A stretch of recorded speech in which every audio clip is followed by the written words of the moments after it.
All right. Hey everyone, welcome back to my stream. Today we'll be continuing with the Learning React series and we're on stream 6. I don't think I need to give any further introduction. You know the drill by now, so let's get started. So, I know it's been a few days since we did one of the streams in the Learning React series. So, as a quick recap, last time we were introduced to the use effect hook, right? We completed the save, edit, sync form, and we're getting started on this.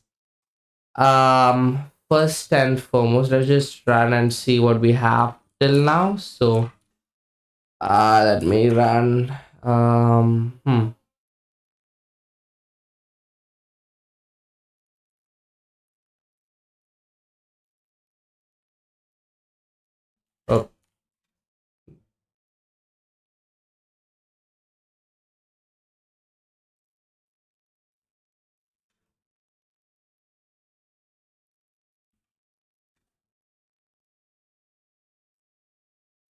Oh, what's happening? Was it some other command that I used to give it? Um,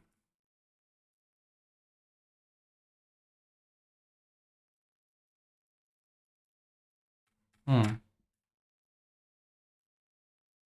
All right. Maybe let's go to CMD.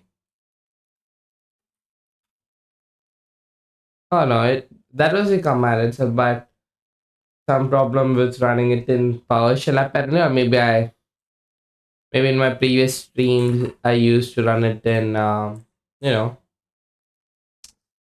in command prompt itself, and I didn't notice it. Either way, we have this we created this UI here. It just has a button and another button called sync. When I click on this, if I go to console, you can see that it print rendering once, right? And now it's just updating the counter here. That's because if we go into use effect, we have explicitly mentioned use effect to use this like uh change the value or run this function only when something happens to sync. So if I click on sync here, you can see that our function is running, right? Now if I pass in an was it an empty array? I believe it was an empty array. If I pass in an empty array, hit save. Let's have to reload now. And I click me. Oh, so not an empty array. An empty array indicates that the thing only has to run once, as you can see. Or in our case, twice, because I believe we're running in something known as strict mode, which I don't fully understand yet, but I do believe it's because of that. If I remove this, then if I hit reload, you can see whatever change happens to our page here, use effect is running that function. So if you want to run it essentially once, we have, or effectively once, we have to pass an empty array. If you want the use effect hook to be only be triggered when we click some sort of button, then we have to specify that button over here, and there we go. That's how it works. So we use state, and yeah, we pass that in here. React.dependency list. Cool. With that, let's continue. I believe we were gonna go ahead and make some uh calls, API calls here to this API. So I'll just go That ahead we finished and this, didn't we? document. Okay. So in the initial stage, we're mounting the component, we're rendering the component to the document. And then in other situations, our component may perform a re-render of itself. And a lot of things can trigger re-render. One common example is whenever your state updates, your component can re-render. And I'll show you that in just a second. So watch what happens here. A dependency called counter. You'll notice that if I add counter, it just goes away. The reason why this linting warning is occurring is because basically whenever you're using a state variable inside the callback of a useEffect hook, React wants you, especially if you have a dependency array, React wants you to add that as a dependency. Why? Because you're literally using a state variable that could possibly change throughout the lifespan of your component. It could possibly change, okay? So if that state variable changes, we want to make sure that when we call our useEffect callback function, that we have the latest value of counter, okay? Because right now over here, by omitting counter, I can update counter as many times as I want, but this useEffect hook, the scope of it will never really know, okay? And so you might run into some issues. Sometimes you can get away with running into some issues, but generally you shouldn't use state variables inside a useEffect hook if you don't intend to add it to the dependency array itself, okay? Now obviously by adding this counter variable to my dependency array, it would not give me the behavior that I originally wanted, but this is essentially how you would get rid of that warning issue. You can also just not use the counter at all, and you can just leave it like this, and that would be perfectly fine. So there are many different ways that you can go about this, but I did want to address this issue, okay? So now I'm going to show you an example where we can fetch data from an API, which is another side effect that you will often need to perform in your React application, because whenever you're building an application, you typically want to serve data to a client. You want to render that data somehow to the user, and where does that data come from? A server, an API, you name it. So I'm going to use this online server. This is free, and they have it set up with Maka data, so I can fetch some posts, I can fetch some comments, I can fetch some albums, whatever it is. I'm going to show you how to make these simple HTTP requests, okay? Let's go ahead and get started. So inside my code, now one thing that I also want to mention is that when it comes to the useEffect hook, you can have as many useEffect calls as you want. So for example, I can set up another useEffect hook right down over here, and of course, this will call its own callback function. Another thing that I But I believe he's gonna say that these use effect hooks would be carried out synchronously, meaning one after the another. So this one will run first, then the next, and so on and so forth. should also mention is that useEffect hooks, the callbacks are going to be called in order that they are implemented. So for example, this useEffect hooks callback is going to be invoked first, and then this one and any other subsequent useEffect hooks that you may have after the second one will be called afterwards. So they are in order, okay? So what I'm going to do is I'm going to go ahead and use the default fetch API that is built in to our browser API to get this data from this JSON placeholder server. So all I have to do is type fetch, and you'll see that it pops up right over here. And we need our URL, the server that we're going to fetch the data from. Now again, if you're fairly new to front-end development and you don't understand the concept of fetching data or retrieving data from a server, which I assume most people who typically start off with front-end don't really have any back-end experience, let me briefly explain what's going on. So this server, this online server, is basically just going to serve data to any client that wants to make requests to it. So you can see over here they have a couple of endpoints that they already set up. So I'll show you a simple one. We have this user's endpoint right over here, and we can make HTTP requests. Okay, so that is the protocol that we're using, and the specific method that we would be using is a get request method to get this data, because we're only trying to retrieve this data and serve it in a read-only mode. We're not trying to create data or update data on the server side. So I'm going to go ahead and take this URL right over here, and I encourage you to do this yourself as well. Take this endpoint or any endpoint that you choose to use, and you're going to paste it right over here as an argument for this fetch function. Okay, that's going to be the first argument to this fetch function is the server URL that you want to retrieve the resource from. Okay, so in this case, I'm going to retrieve this user's resource, which is going. I believe in our last stream we took actually I don't think deroute is a word. Detour. Yeah, that's the word, right? We took a detour. And yeah, we went ahead and looked at some packages or libraries in JavaScript which are similar to, have this request functionality or similar to the request package in Python. We found out, I think it was Axios, which was the most popular. And there were a couple of others which I don't know the name of. And then there's the fetch, which is commonly available, fetch method. Going to give me an array of objects which are specifically users. Okay, so now with the fetch API, we do need a second argument. Actually, we don't really need this, but I will mention this just for the sake of it, because when we show examples of making post requests, you will need to know how to set up this second argument. But this second argument allows you to set up options for your request. So by default, the request method is going to be a get request, which means that you're going to get data, which is what we're going to do. So I don't actually need these options, but what I'll do is I'll set the method to get, just to show you how this happens. And if we were making any post requests where we were sending request bodies, or We'll even have request or post to request, which I'm specify sure that the this body there. terminology might be brand new to you all, then we would need to set a request body property, which is the body property itself. And this is where you would actually specify what key value pairs you want to send to the server. So if I wanted to send a username, I would specify that in this body object. Now, obviously, we're not going to be sending any data at all, so we're just going to leave it like this. Okay. So now what I'm going to do is I want to make sure that after I fetch the data, I am going to be able to retrieve the data from the response. Okay, because when you fetch data from some server, you're basically requesting the server for that data, and then the server is going to send back a response. Now, in this situation, we're going to get a response back, which is an array of users, and we need a way to actually handle that response. Okay, so before I do any of that, I do want to show you the API call occurring in the browser. So what I'll do is I'm going to go into my application over here. I'm going to refresh the page, and I'm going to show you the network tab. This is a great tool to inspect API calls or any API calls, any network calls that are happening on your client-side application. So let me zoom out a little bit. So right now I have it filtered. Oh, that's what users was about. To some server, and you can see that right over here, it is making two API calls. And remember what I said earlier, that your useEffect hooks are going to be in Yeah, because we're using strict mode there. twice, which because we are rendering the component twice, it's going to cause our useEffect callback functions to be called twice as well. Because every single time we render the app, it's going to go ahead and invoke our useEffect hook, at least for this one right over here. So Oh wait, is that the reason? API calls. And remember what I said earlier, that your useEffect hooks are going to be invoked twice, which because we are rendering the component twice, it's going to cause our useEffect callback functions to be called twice as well. Because every single time we render the app, it's going to go ahead and invoke our useEffect hook, at least for this one over here. So you can see that it is definitely calling. I thought it was for because we were running in strict mode.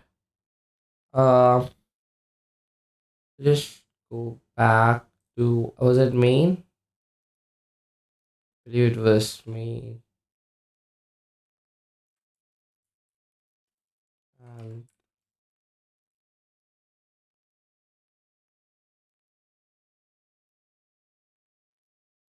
there you go. It was because it was running in strict mode. I guess what he's trying to say is that strict mode renders the app component twice. In fact, what exactly is that? Let's just do a quick Google search here. So, what is strict mode in React?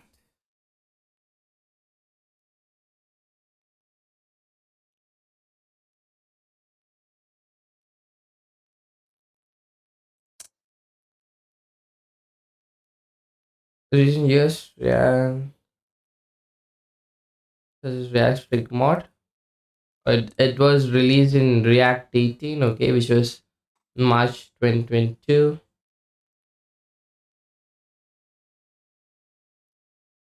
It provides warnings to developers as feedback. Okay, all right.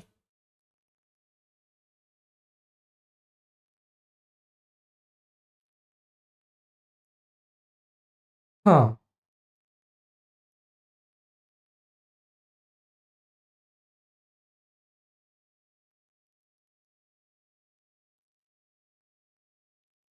All right.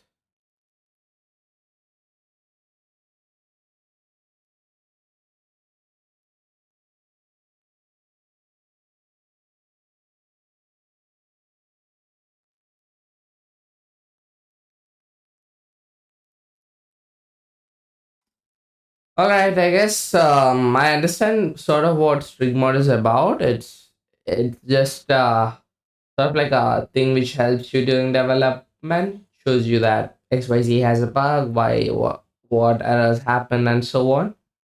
And I guess it renders the app component twice for that to work, and that's why our use effect hook runs twice. This API, if I expand this a little bit, you can see the request URL is this URL over here, the exact one that we pasted into this argument over here. And then you can see that the request method is a get request, and then the status code is a 200, which basically means it was a successful response from the server. And there's a bunch of other things. We're not going to really worry about that right now. And then if I click on preview, this would give me a preview of the data that was sent back from the server. You can even just click on response to see the parsed version of this. Okay, so hopefully this is straightforward. Now, as I mentioned a couple minutes ago, that we want to handle the API call itself, because right now we're just calling fetch, but we're not actually handling the return value from fetch itself. Okay, so one thing that you must know is that fetch is going to return a promise. Now, if you're not familiar with promises, you definitely want to brush up on understanding what promises are in JavaScript. That is actually, I would say, a requirement, a prereq when it comes to building any application in JavaScript. But basically, promises have states. They have a pending state, they have a fulfilled state, and then they have a rejected state. Okay, so when I call this fetch function, it's going to return a promise, and that promise will be in either one of three states. So by default, it's going to go ahead and call this API, and we need to make sure that we properly handle this promise. Okay, so by not handling this promise, it's always going to stay in the pending state. Even if the API call fails, we need to make sure that we properly handle this promise to get it to the correct status, so that way we know whether or not the API call succeeded or if it failed. Okay, so in order to handle this promise, there's one of two ways. I'll show you both. The first way is you can use .then. So after you call any function that returns the promise object itself is going to have this .then method, or it'll have .catch or .finally. So it's very similar if you've used a try-catch clause before or try-catch finally. So when you call .then, this is basically handling a promise when it resolves, which resolving a promise is actually a good thing, which means that the promise succeeded. Okay, whatever function that it was invoking underneath the hood, it succeeded. It was in a resolved state, which typically means it's a good thing. So that means the API call succeeded. It returned a status code of 200 with our data. So by calling the .then method, what we need to do is we need to pass a callback function. Now this callback function, the argument that we're going to pass in is going to be the data that is resolved from the promise itself. So this is actually how you access the response from the API. So I'm going to go ahead and call this response. Okay, and for now, I'm not going to do anything special. I'll just console log response. Okay, and I want to show you what this looks like, because we know that this API call is succeeding. So I'm going to go to the console, and you can see already that right over here, we have our response object being logged. Remember, whenever our app component renders, it's going to go ahead and invoke our callback functions for useEffect at least once. Okay, so over here, we can see that this callback function was invoked, and you can see that right over here, it is being invoked twice. It's calling the API twice because of what I said. We're in strict mode, and that's fine. you can see that the response is logged twice. That's okay. And then you can see that the status is 200, which is good. Means a successful response from the server. And the fact that this response object is defined, or the fact that we're even in this scope of our callback function, just shows you that the promise resolved, the API call was successful. Otherwise, we would be in the catch part, which I'll show you in just a second. So you can see if I actually click on body right over here, maybe not body, but there should be, I guess maybe it is body, but we need to parse the data. That's okay. So here's what I'll do. We actually need to parse the data because this is just a response, and we need to actually get the data from the response object itself. I'll show you how to do that right now. So what I can do is I can actually just return response and then call this JSON object. This will actually return a promise as well. So return response.json, this returns a promise as well. And then we can actually call .then again, because when I return response.json, this would also return a promise, and I can actually handle that promise by calling .then again right over here. And whatever value that promise resolves can be passed into this callback function over here. So in this part over here, the actual argument is going to be the actual JSON data. So if I show you what it looks like right now in the console, Let's just score that out here real quick. So this returns a promise, and then we use the .then method to specify what to do if the request was successful.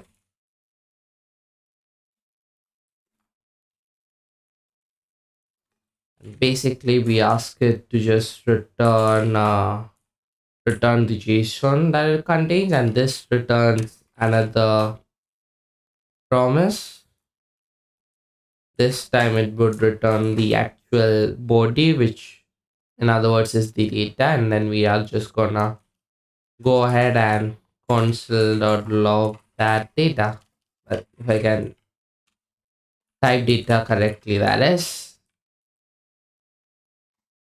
If we save this and go to console, there we go. We have a beautifully arranged data over here.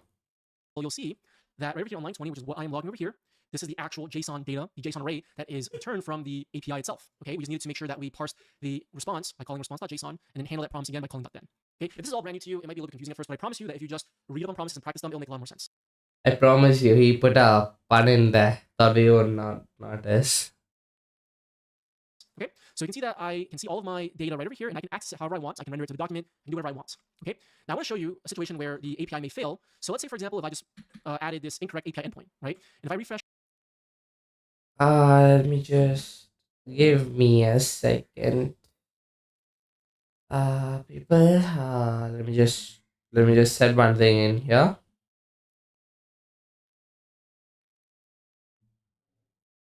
Alrighty. let me go to my network tab. If I refresh, you'll see that right now it's giving me a 404, which means not found, and that's because the API endpoint is not found. Now, because we are trying to fetch an invalid endpoint, what's going to happen is the fetch function, when it returns the promise itself is going to be in a rejected state after we handle it. So it's not going to go into the .then callback function call. It's going to go into the .catch function call. Okay, so this is how you can perform error handling. So what I can do is I can pass in this error as an argument to the callback function for .catch, and I can actually log the error as so like this. And then if I refresh the page, you'll see that, let's see if it logs anything. Doesn't seem like it will log anything. It seems like the error object is just empty. But what I can do is I can actually just console log invalid endpoints, and that should be logged right over here. Let's see, maybe not. Is it because you have to put .catch over here or here? I guess maybe not. I guess the way that fetch works is that it doesn't actually reject the promise, so that's a little bit strange on why it does that. But it should actually log some error. I feel that there's some comment I read related. Okay, there you go. For those who wonder why the cache flow didn't work, fetch only rejects when a network error occurs. Since responses are network errors, there is nothing to catch. You have to check the OK property in the response object and need to throw an error yourself to throw a new error meaningful message. I see. So promise only goes into reject mode or reject state. I guess state makes more sense here. Yeah, it goes into reject state when a network error occurs. So maybe you lose your internet connection or something. Since responses aren't network errors, there is nothing to catch. Alright. You have to check the OK property in the response object and then throw an error yourself. Alright. So I actually just That Googled this. It makes seems like the sense. fetch API does not reject the promise if the API returns a 404, which I think it should in my opinion, but it doesn't, so that's okay. But I'm pretty confident that if it returned anything like a 401 or a 403 status code, which typically has to do with the user not being authenticated, it should reject, at least in my Let's just do console.log response.okay. See what we get there, and obviously we'll change the name afterwards. Is this the thing logging? Yeah, it is. In that case, gonna misspell the endpoint here, and then we get false, and then we can check the response.ok values to a new error, and then maybe use dot catch. I believe that's what the comment was trying to explain. Anyhow, let's go back. It should. But if you use different API libraries such as Axios, for example, typically different API libraries will handle errors differently. But I know from experience, Axios will in fact reject a promise, so it will go into this catch block over here if the API endpoint isn't valid. But even then, when you handle the API response, this is exactly what you want to do using .then and .catch. Now I'm going to show you the other way where instead of using .then .catch, we're going to use a combination of a try-catch block as well as async and await. Okay, now if you're not familiar with the async await syntax, you definitely want to make sure you learn this because you will be seeing this often as well in React code bases, and even some examples of documentation and tutorials will imply that you already know how async and await works. But basically, what I'm going to do is I'm going to remove all this, okay?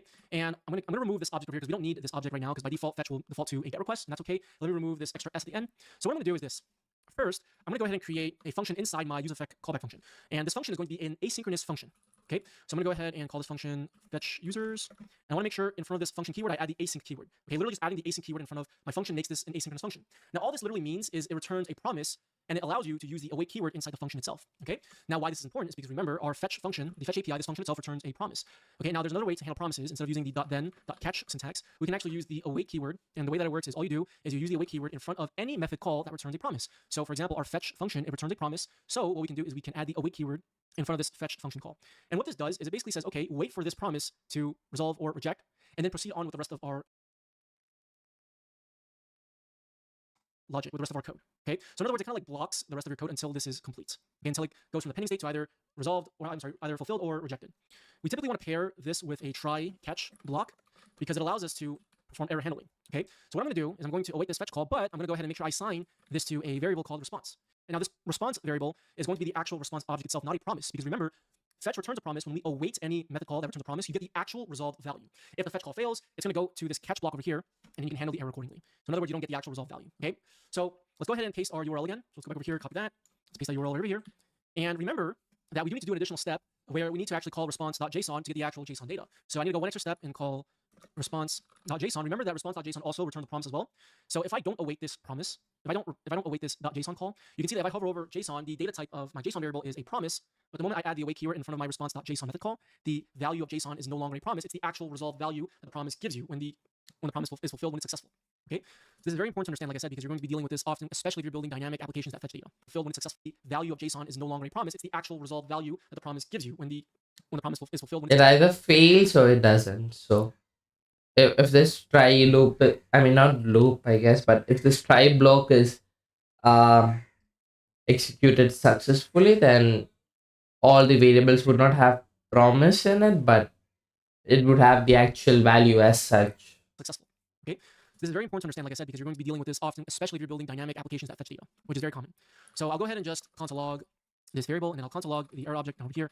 Okay, and then now what I'm going to do is I'm going to go ahead and inside my useEffect hook, I'm going to call fetch users, but I'm not going to use the await keyword. First of all, I can't because I'm not inside an asynchronous function. If I try to, you're going to see that's going to give me an error because it says cannot use keyword await outside an async function. Now you might be wondering, well, couldn't I have just added the async keyword in front of this callback function? Now you actually could, but you're going to get this linting warning, and the reason why it tells you this is because it has everything to do with preventing race conditions. So that's why they don't recommend you make the callback function of the useEffect hook an async function. Okay, so that's the reason why we did it this way. In fact, this is actually what you would see in an example on Stack Overflow or on any help website that is asking how do you fetch data properly inside useEffect hook. The idea is you create a wrapper function and then you just call that wrapper function like this. Okay, so again, this is just a very bare bones, simple example for absolute beginners. In a more advanced scenario, you typically want to make sure you handle the situation where the request fails. We're not going to get into that right now, but typically you want to use libraries such as Axios with React Query because those libraries handle that kind of stuff for you. Okay, but what I'm going to do now is I'm going to leave it like this. I'm going to show you exactly how this works. So I'm going to go back to my tab over here. I'm going to refresh the page. You're going to see that my data, well, the user's endpoint was called, and you can see that everything is successful on line 19 where I'm logging this JSON variable. You can see that I have my user data. Now notice if I were to remove the await call, look at what is actually logged in the console. You'll see that it logs promise, this promise object, and the status is pending. Okay, the status is pending. Okay, so hopefully this shows you why you need to make sure you handle your promises accordingly, either by using .then.catch or async await. Okay, now this next thing, you handle your promises accordingly, either by using .then.catch or async await. Okay. Now, this next thing that I'm going to show you is not really an advanced or intermediate topic. It's a very simple concept to understand, so I do want to show you this. So it has to do with what I mentioned earlier about handling the request when Let's just quickly write this out.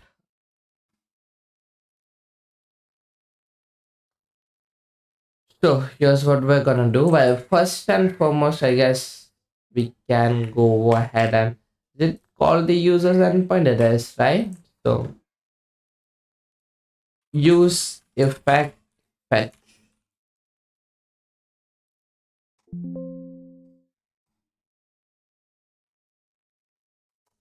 And now let's just go ahead, delete, well, not the entire thing, I guess. Maybe till here. And let's create a function, call it um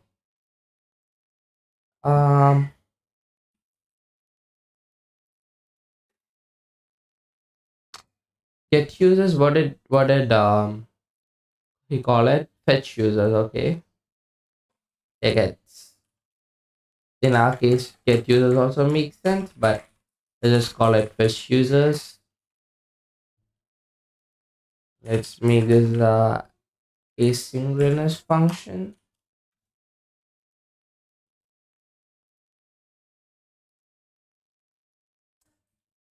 This is like background. I mean, I async is also available in Python, but it's, at least in my personal experience, I haven't had the need to use it that much. It was just once in a blue moon kind of thing. But I believe this async and concept of promises is something which is used, or I guess in a way overused in JavaScript and Node. So yeah, we'll need to get a grasp of this. Anyhow, let's create a try except loop. Well, I guess not a loop. It's suppose I need to say block, right? Try catch block, catch error.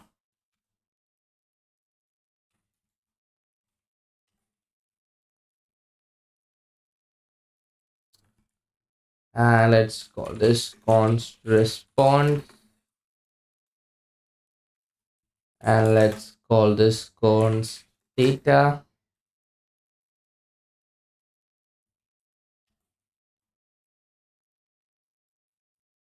And let's go ahead and format use prettier. That looks better. And let's go ahead and call fetch users.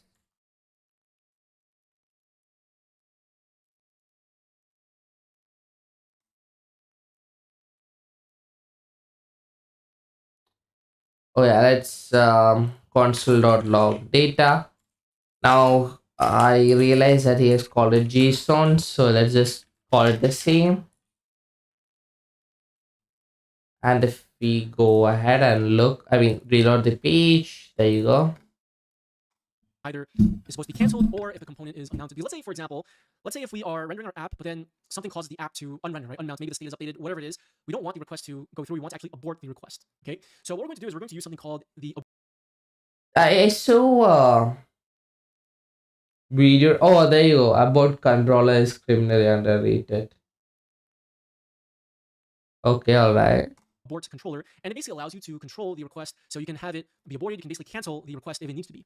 Okay, so what I'm going to do is inside my useEffect callback, I'm going to go ahead and create an instance of the abort controller class as a built-in API. So I'm going to do const controller equals new aborts controller, just like this. Whoops, just like that. Okay, and then the important field that we want is I actually want this signal field right over here. Okay, the signal field. I'm going to show you how we're going to use this field. Okay, but basically this is going to give you the abort signal property, and it basically gives you information about the aborted request if it is aborted. Okay, now what I'm going to do is when I make my API call, so when I call fetch, we want to pass in that second argument, that object. Okay, but this time we want to set this property signal in this object. And then what we're going to set it to is controller.signal. Okay, and this is basically going to communicate with the request if the request needs to be aborted or not. Okay, so we're going to leave it like this.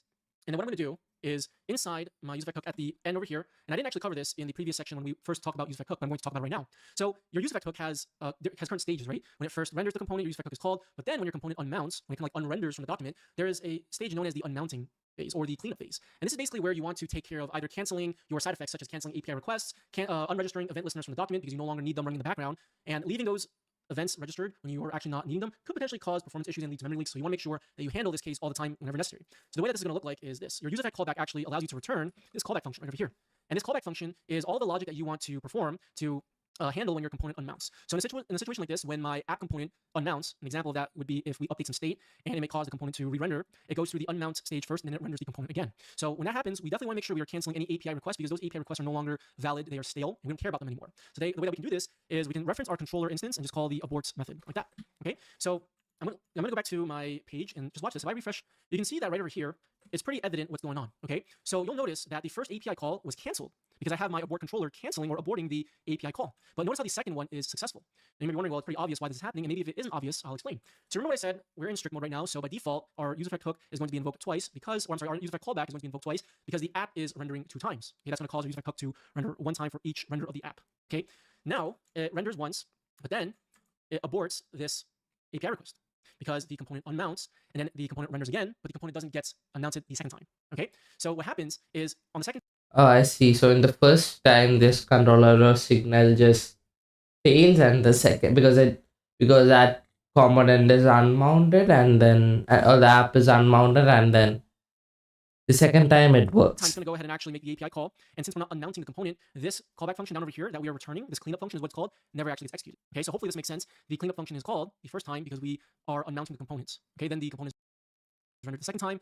In that sense, the cleanup function, this callback function down over here that we are returning, this cleanup function is what's called, never actually gets executed. Okay, and since we're not unmounting it the second time. Okay, so what happens is on the second time, it's going to go ahead and actually make the API call. And since we're not unmounting the component, this callback function down over here that we are returning, this cleanup function is what's called, never actually gets executed. But the component doesn't get unmounted the second time. API request because the component unmounts and then the component renders again, but the component doesn't get unmounted the second time. Okay, so what happens is on the second time, it's going to go ahead and actually make the API call. And since we're not unmounting the component, this callback function down over here that we are returning, this cleanup function is what's called, never actually gets executed. Okay, so hopefully this makes sense. The cleanup function is called the first time because we are unmounting the components. Okay, then the component is rendered the second time, and then this cleanup function is not called the second time.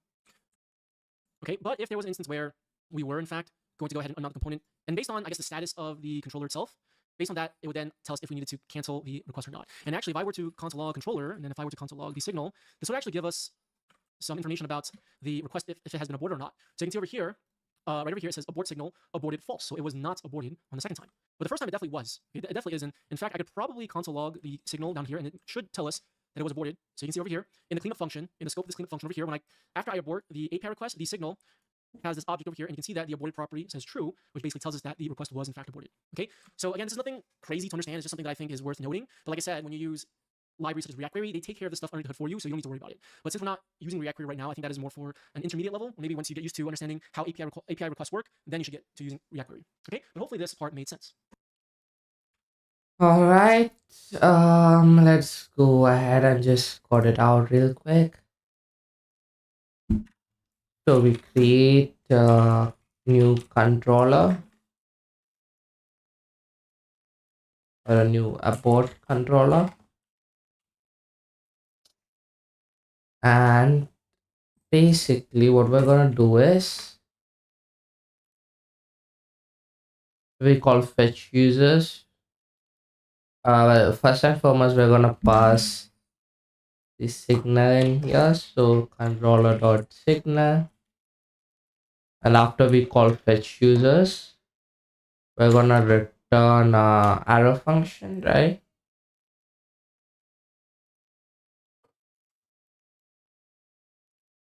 Which runs controller dot abort, not abort controller. What is it called actually? Called abort. Okay,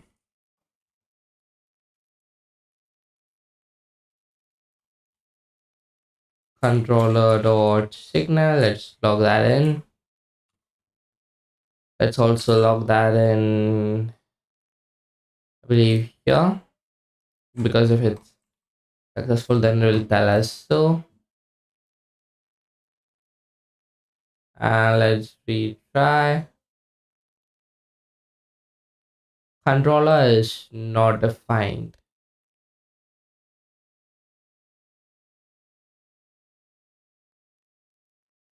Controller. Did I misspell this? Controller.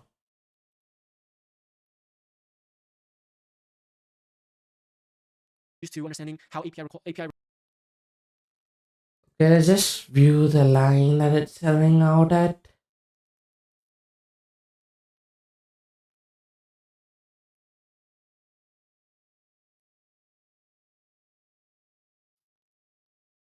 Maybe I misspelled it and I can't see what the. Oh, no. I did not misspell it. Okay.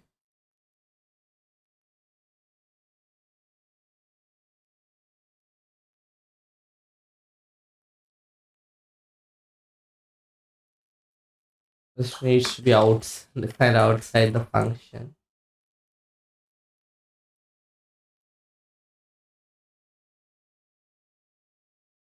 Alright, okay. Let's listen to that part one more time. Renders again, it aborts this API request because the component unmounts and then the component renders again, but the component doesn't get announced or obsolete. It's pretty evident what's going on. Okay, when if we allow choosing no longer mount, this indicates the abort. Now, this next thing that I'm going to show you is not really an advanced or intermediate topic. It's a very simple concept to understand, so I do want to show you this. So it has to do with what I mentioned earlier about handling the request when it either is supposed to be canceled or if the component is unmounted. Because let's say, for example, let's say if we are rendering our app, but then something causes the app to unrender, right? Unmount, maybe the state is updated, whatever it is. We don't want the request to go through. We want to actually abort the request. Okay. So what we're going to do is we're going to use something called the abort controller, and it basically allows you to control the request. So you can have it be aborted. You can basically cancel the request if it needs to be.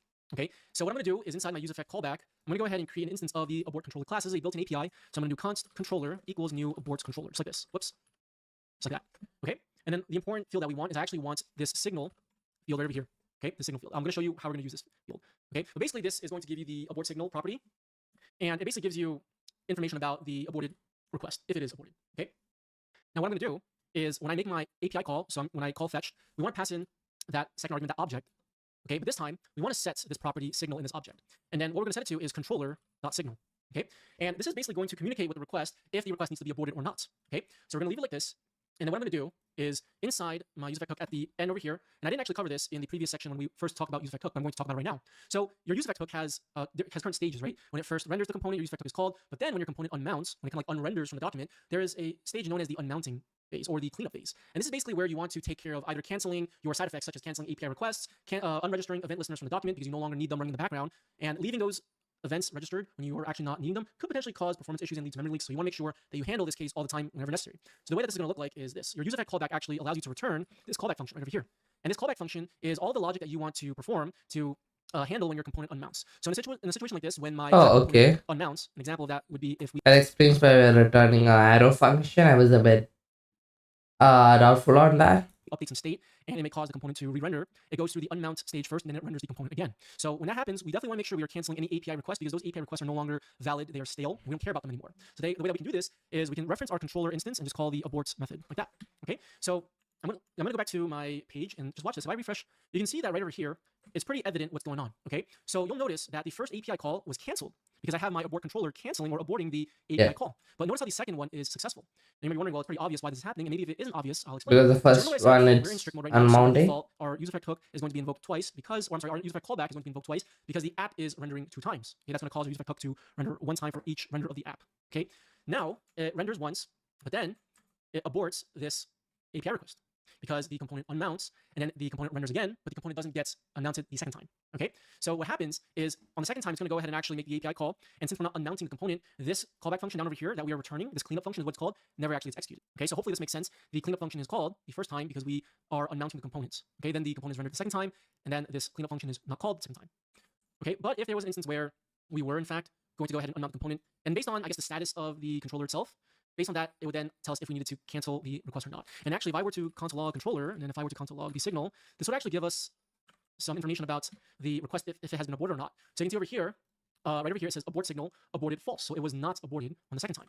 But the first time it definitely was. It definitely is. And in fact, I could probably console log the signal down here, and it should tell us that it was aborted. So you can see over here, in the cleanup function, in the scope of this cleanup function over here, after I abort the API request, the signal has this object over here, and you can see that the aborted property says true, which basically tells us that the request was in fact aborted. Okay, so again, this is nothing crazy to understand. It's just something that I think is worth noting. But like I said, when you use libraries such as React Query, they take care of the stuff under the hood for you, so you don't need to worry about it. But since we're not using React Query right now, I think that is more for an intermediate level. Maybe once you get used to understanding how API requests work, then you should get to using React Query. Okay, but hopefully this part made sense.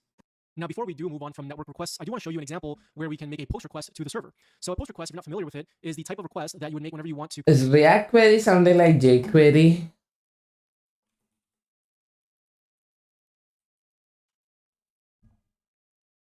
Yeah, I believe it is.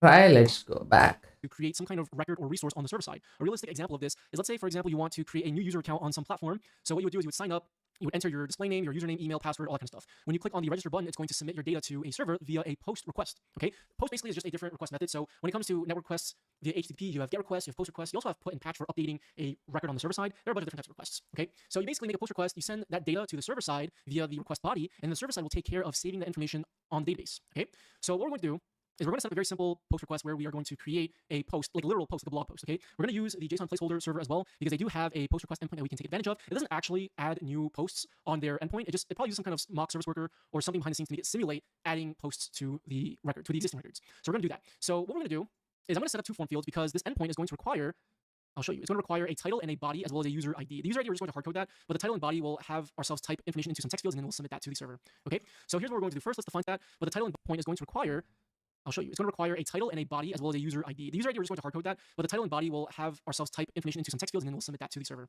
Okay, so here's what we're going to do first. Let's define some state. I'll go ahead and call this post, I'll call it blog post data, set blog post data.